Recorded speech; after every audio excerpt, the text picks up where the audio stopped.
ओशो ने बहुत अच्छी बात कही है कि भारत चाहे जितना भी अपने आप को धार्मिक कह ले, लेकिन यहाँ के लोग अधार्मिक हैं। यहाँ सब कुछ उल्टा है, सब कुछ गलत है। यहाँ के लोग लकीर के फकीर हैं, यानी परंपरा और अंधानुकरण के गुलाम हैं। बच्चे जब कभी सच्ची बातें कहते हैं तो बड़े उन्हें कहने नहीं देते, क्योंकि बच्चों को उस डर का ज्ञान नहीं होता जो बड़ों के भीतर गहराई तक बैठा होता है। बच्चों में अभी वह समझदारी नहीं आई होती, वह समझदारी जो चालाकी का दूसरा नाम है। वह चतुराई अभी उनमें जन्मी नहीं होती जो झूठ को सच कहने की कला सिखा सके। बच्चों को कई बार सच्चाइयां साफ साफ दिखाई पड़ जाती हैं। एक छोटे बच्चे को यदि मंदिर में ले जाकर किसी मूर्ति के सामने कहा जाए, ये भगवान है, प्रणाम करो, तो बच्चा अपने मन में मुस्कुरा देता है। उसे तो केवल पत्थर की एक मूर्ति दिखती है, पर उससे कहा जा रहा है कि यह भगवान है। और अगर वह बच्चा मासूमियत में कह दे कि मुझे तो यह पत्थर की मूर्ति लगती है, भगवान नहीं, तो हम तुरंत कहेंगे, तू नासमझ है, तुझे कुछ पता नहीं, हमारे अनुभव से जान ले, यही भगवान है। और फिर हम उसकी गर्दन पकड़कर जबरदस्ती झुका देंगे। कुछ ही समय में वह बच्चा बड़ा हो जाएगा, समझदार हो जाएगा। और इंसान जितना समझदार होता जाता है, उतना ही चालाक होता जाता है, सच्चाई से उतना ही दूर। उस गांव में भी सब लोग समझदार थे, इसलिए किसी ने नहीं कहा कि राजा के वस्त्र झूठे हैं। एक नासमझ बच्चे ने यह सच कहा था, मगर उसकी आवाज दबा दी गई। सारी दुनिया में यही होता आया है।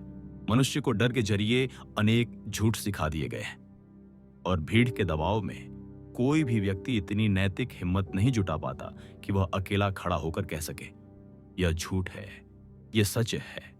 क्योंकि जो सच बोल देता है वह अकेला पड़ जाता है। लेकिन जिन लोगों को हम धार्मिक कहते हैं, वे कोई भी अकेले खड़े नजर नहीं आते। वे तो हमेशा किसी भीड़ के साथ होते हैं। हिंदुओं की भीड़, मुसलमानों की भीड़, ईसाइयों की, जैनों की, बौद्धों की। हर व्यक्ति किसी न किसी भीड़ से जुड़ा होता है, और वही दोहराता है जो भीड़ कहती है। और वह इसलिए कहता है क्योंकि बाकी सब वही कह रहे हैं। हर आदमी जानता है उसकी आंखें अंधी नहीं हैं, कान बहरे नहीं हैं, दिमाग सोचने में सक्षम है। लेकिन जब चारों तरफ सब लोग एक ही बात कहते नजर आते हैं, तो अकेला व्यक्ति डर जाता है। इसलिए वह भी वही दोहराने लगता है जो सब कह रहे हैं। तो आज मैं आपसे पहली और सबसे मूल बात कहना चाहता हूं, भय। भय धार्मिकता का लक्षण नहीं है, क्योंकि जो भयभीत है वह कभी सत्य को खोज नहीं सकता, जान नहीं सकता। जो डर के अधीन है वह सत्य का साक्षात्कार नहीं कर सकता। उसका भय उसे असत्य को ही स्वीकार करने के लिए मजबूर करता है। लेकिन हमें तो सिखाया गया, ईश्वर से डरो। कहा गया, गॉड फियरिंग बनो, ईश्वर भीरू बनो। ये शब्द घोर झूठे हैं। गॉड फियरिंग से झूठा और अपमानजनक कोई शब्द नहीं हो सकता, क्योंकि जो भयभीत है वह कभी ईश्वर के निकट नहीं पहुंच सकता। ईश्वर और मनुष्य के बीच भय का कोई संबंध नहीं हो सकता। प्रेम का संबंध हो सकता है, लेकिन भय का नहीं। और याद रखिए, प्रेम और भय एक दूसरे के बिल्कुल विरोधी हैं। जहां प्रेम है वहां भय नहीं रह सकता, और जहां भय है वहां प्रेम का जन्म नहीं होता। भय के साथ घृणा हो सकती है, लेकिन प्रेम नहीं। जिसे हम प्रेम करते हैं उससे हमारा सारा भय मिट जाता है, और जिससे हम डरते हैं उसके प्रति भीतर से विरोध और शत्रुता जन्म लेती है। जिस ईश्वर से हम भय करते हैं उसके करीब कैसे जा सकते हैं? हजारों सालों से मनुष्य को यही सिखाया गया, डरो। स्वर्ग के खो जाने से डरो, नरक में गिरने से डरो, ईश्वर के क्रोध से डरो। लेकिन क्या डर से कोई अच्छा बन सकता है? डर तो बुराई की जड़ है, और हम सदियों से यह सिखाते आए हैं कि डरो ताकि तुम भले हो सको। पर भला आदमी तो वही होता है जो निर्भय हो। यह शिक्षा पूरी तरह उलटी है, क्योंकि जो डरता है वह सच्चा नहीं हो सकता, और जो सच्चा नहीं हो सकता वह भला कैसे हो सकता है? इस उलटी शिक्षा का ही परिणाम है कि हजारों वर्षों की धार्मिकता के बावजूद मनुष्य भीतर से बुरा होता गया है, क्योंकि धर्म को भय पर खड़ा किया गया। इसलिए वह झूठा सिद्ध हुआ। हमने लोगों को यही सिखाया, पाप करोगे तो नरक में जाओगे, वहां आग की झीलें हैं, उबलते तेल के कड़ाह हैं, दंड मिलेगा, यातना मिलेगी, और साथ ही प्रलोभन दिया, अच्छे रहो ताकि स्वर्ग मिले, वहां अप्सराएं होंगी जो कभी वृद्ध नहीं होती, वहां मधु के झरने हैं, वहां इच्छाएं तुरंत पूरी हो जाती हैं। यानी एक तरफ डर, दूसरी तरफ लालच। और डर और लालच, ये दोनों एक ही सिक्के के दो पहलू हैं। जिससे हम भयभीत होते हैं, उसी के विपरीत वस्तु से हम ललचाते हैं, और जिससे हम ललचाते हैं उसके खो जाने का भय भी हमारे भीतर पलता है। इस तरह लोभ और भय एक दूसरे को जन्म देते हैं। स्वर्ग और नरक एक ही मनोवृत्ति के दो चेहरे हैं। लेकिन जब तक मनुष्य के भीतर से भय मिटाया नहीं जाता, तब तक वह धार्मिक नहीं हो सकता। जब तक मन भयमुक्त, अभय नहीं होता, तब तक सत्य का साक्षात्कार असंभव है। और देखिए, हर देश ने अपने अपने भय के अनुसार स्वर्ग और नरक बनाए। तिब्बती से पूछिए, तुम्हारा नरक कैसा है? वह कहेगा, बहुत ठंडा, बर्फ जैसा। क्योंकि तिब्बत में ठंड भय है, गर्मी नहीं।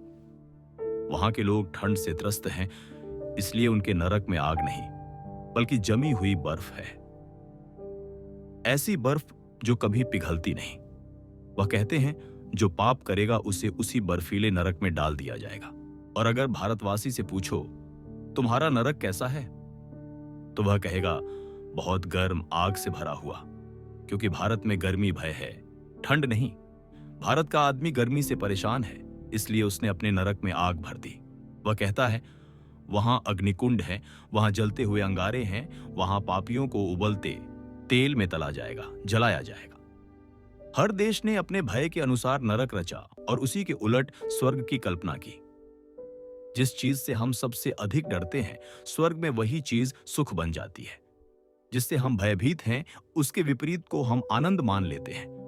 इस तरह भय के आधार पर ही मनुष्य की सारी धार्मिक कल्पनाएं खड़ी की गईं। और जब धर्म भय पर टिका हो, तो वह कैसे सच्चा हो सकता है? जिसके भीतर डर है, वह न तो स्वतंत्र हो सकता है, न सत्यप्रिय, न ही प्रेमपूर्ण। भय में पला व्यक्ति हमेशा किसी लालच के पीछे भागेगा, स्वर्ग के, मोक्ष के, पुण्य के, लेकिन वह कभी सत्य की ओर नहीं जाएगा। सत्य के मार्ग पर चलने के लिए हिम्मत चाहिए, और भय के भीतर कोई हिम्मत नहीं होती। जो भय मुक्त होता है, वही खोजी होता है, वही धर्म का असली साधक होता है। क्योंकि सत्य का सामना करना ही सबसे बड़ी क्रांति है। लेकिन हमने बच्चों को शुरू से ही सिखाया, डरो, डरो भगवान से, डरो पाप से, डरो गुरु से, डरो माता पिता से, डरो समाज से। और धीरे धीरे बच्चा डर से ही बना रहता है। उसका साहस मर जाता है, उसका अंतःकरण कमजोर हो जाता है। और जब डर में जीने वाला मनुष्य बड़ा होता है, तो वह कभी सत्य के लिए नहीं खड़ा होता। वह वही बोलता है जो सब बोलते हैं, वही करता है जो सब करते हैं। क्योंकि उसके भीतर बचपन से यही बैठा दिया गया है कि अकेले मत खड़े होना, डरना जरूरी है। और इस तरह डर की शिक्षा ने मनुष्य को झूठ का गुलाम बना दिया है। वह सच जानकर भी उसे कह नहीं पाता, देखता है पर बोल नहीं सकता। क्योंकि भीतर गहराई में उसे सिखाया गया है कि सच्चाई कहना खतरनाक है। इसलिए मैं कहता हूं, धर्म का पहला कदम है भय से मुक्ति। फियरलेसनेस ही असली आध्यात्मिकता है। जो निर्भय है वही धार्मिक हो सकता है, क्योंकि वही प्रेम कर सकता है, वही सत्य को स्वीकार कर सकता है, वही ईश्वर के निकट जा सकता है। जिसके भीतर भय है, वह तो केवल भीड़ के साथ चलता है, वह कभी अपने सत्य पर नहीं टिकता। स्वर्ग और नरक दोनों मनुष्य के मन के ही बनाए हुए हैं। ये कोई आकाश में टंगे हुए प्रदेश नहीं है, ये मन के भीतर की अवस्थाएं हैं। जिस मन में लोभ है, वह स्वर्ग की कल्पना करता है, और जिस मन में भय है, वह नरक गढ़ता है। स्वर्ग और नरक दोनों ही हमारे मानसिक प्रतिबिंब हैं, हमारी इच्छाओं और हमारे डर की तस्वीरें। जब तक मनुष्य की चेतना भय और लोभ में उलझी है, तब तक वह कल्पनाओं में ही भटकता रहेगा। वह ईश्वर की खोज नहीं करेगा, वह केवल सुरक्षा और सुख की खोज करेगा। और जो सुख की खोज करता है, वह कभी सत्य तक नहीं पहुंच सकता, क्योंकि सत्य सुख या दुख से परे है। सत्य तो तब दिखाई पड़ता है जब मन का भय समाप्त हो जाए, जब इच्छा बुझ जाए। लेकिन हम क्या करते हैं? हम बच्चों से लेकर बड़ों तक सबको यही सिखाते हैं, भले बनो ताकि स्वर्ग मिल सके, पाप मत करो ताकि नरक से बच सको। यानी अच्छाई को भी हमने इनाम और सजा से बांध दिया है। अब सोचिए, जो आदमी इसलिए अच्छा है कि उसे स्वर्ग मिलेगा, क्या उसकी अच्छाई सच्ची है?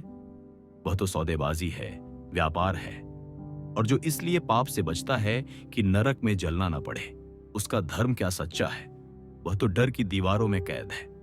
इसलिए मैं कहता हूं, जब तक भय और लोभ के ये दो स्तंभ टूट नहीं जाते, तब तक धर्म का मंदिर नहीं बन सकता। और जब तक मनुष्य फियरलेस नहीं होता, तब तक वह स्वतंत्र नहीं होता।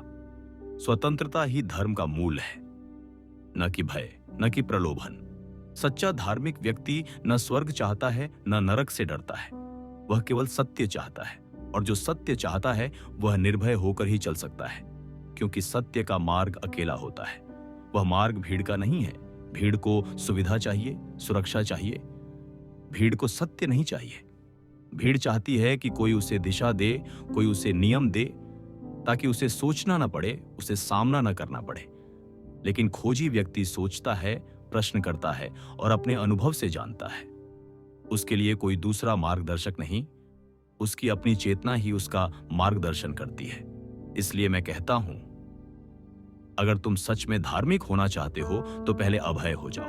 अपने भीतर के सभी डर देखो, समाज का, भगवान का, स्वर्ग नरक का, और उन सबको समझकर गिरा दो। क्योंकि जहां भय मिट गया, वहीं प्रेम जन्म लेता है, और जहां प्रेम है वहीं ईश्वर का निवास है। लेकिन जो अकेले खड़ा हो सके, जो भीड़ के विरुद्ध सच बोल सके, वही सच्चा धार्मिक है, वही ज्ञानी है।